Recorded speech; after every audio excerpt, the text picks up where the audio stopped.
Okay, mga idol, samahan niyo muna ako. Mangunguha po tayo ng marang. Tingnan niyo paano ko kinukuha yung marang. Oh, nakakuha na ako. Sinusungkit ko. Tapos,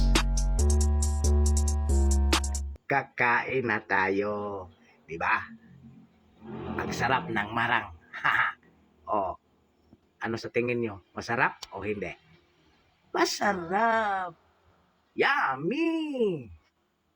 Oh, ito na naman tayo. Umaakyat na rin. Nagdadala ako ng ano to sa tawag ito sa Tagalog. Sa Bisaya kasi bukag. Bukag tawag sa amin yan.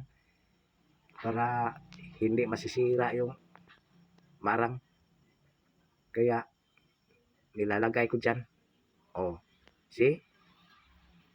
Ang hirap din Hirap din manguha ng marang, oy. Oh, alam nyo ba yung marang? Pwede ito ihalo sa tuba, yung tinatawag na kinutil. Oh, di ba?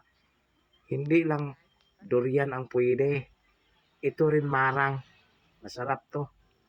Lagyan din ng sikwate. Oh, tapos na pala. Uwian na. Napapabayaan yung videographer. Sumisigaw na. Hoy, asan ka na?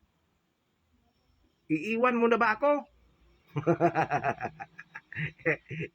Ang layo-layo ko na. Tamang-tama po ito. Magawa tayo ng kinutil ngayon. Kung mayroong tuba, kung wala, wala din.